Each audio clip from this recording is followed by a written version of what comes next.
देवी नारायणीयं दशकं 38। अन्तर्मुखो यस्वशुभेच्छयैव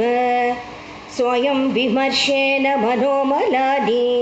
दृष्ट्वा शमाद्यै दुनुते समूलं सभाग्यवान् देवि तव प्रियश्च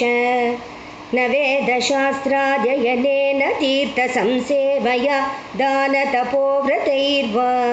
शुद्धिं मनो याति तव स्मृतेस्तद् वैराग्यमादर्शवदेति मातः शुद्धिर्न यज्ञेन यजन् शशाङ्कः पत्नीं गुरो प्राप वृषं स्मरात्तः शतक्रतुर्गौतमधर्मपत्नीम् अगाधहल्यां मदनेषु विद्धः सविघ्नकारी तपसा मुनीनां गतस्पृहं योगिवरं प्रशान्तं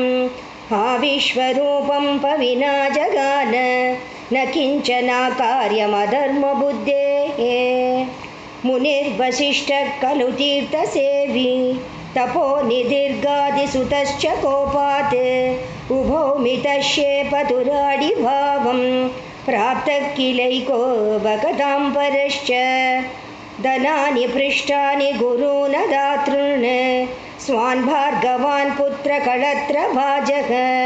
कृत्वा परं हैहमभूमिपालान् अपीडयन् कोत्र विशुद्धचित्तः कुर्यान्न किं लोभहतो मनुष्यो युधिष्ठिराद्या अपि धर्मनिष्ठाः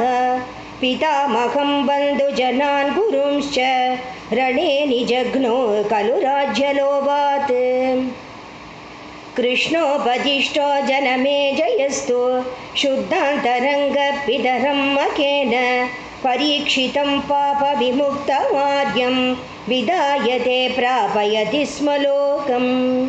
सदा सदाचाररतो विविक्ते देशे निषण्णश्चरणाम्बुजे ते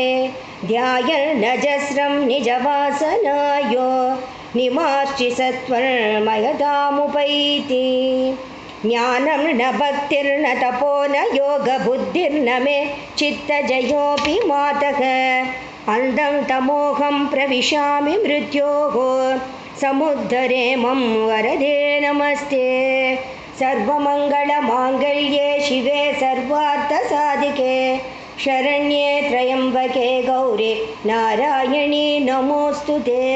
जय आदिपराशक्ति की जय।